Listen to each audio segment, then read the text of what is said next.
యేసు ప్రభు రక్షకుడు, ఆయన శిక్షకుడు కాదు, కానీ యేసు ప్రభు మనందరిని రక్షించడానికి ఈ లోకానికి వచ్చాడు. విడుదల అనేటువంటి ఈ యొక్క మాటను ఇంగ్లీష్లో రిడెంప్షన్ అన్నారు.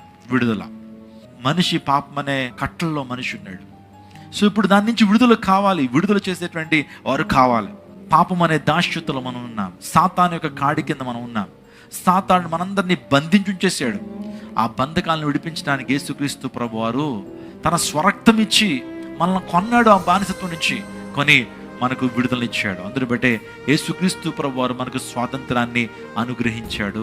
పాపం అనే దాస్యత్వం నుంచి, సాతాను యొక్క కబద్ధ హస్తాల్లోంచి దేవుడు విడుదల చేసి గొప్ప విడుదలను మనకు ప్రసాదించాడు. పాపం యొక్క దాస్యత్వం నుంచి మనం విడుదల పొందుతాం యేసుక్రీస్తు ప్రభు ద్వారా.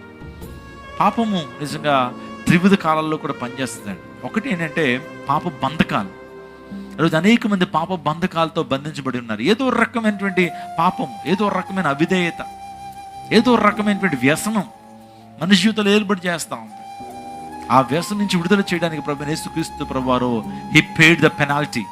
ఆయన పెనాల్టీని పే చేశాడు. తన స్వరక్తం ఇచ్చి మనల్ని కొనుక్కోవడానికి ఆయన ఇష్టపడుతున్నాడు. అందుని బట్టే ఆయన ఎంత అధిక ప్రేమ కలిగినటువంటి వాడు మీరు ఆలోచన చేయండి.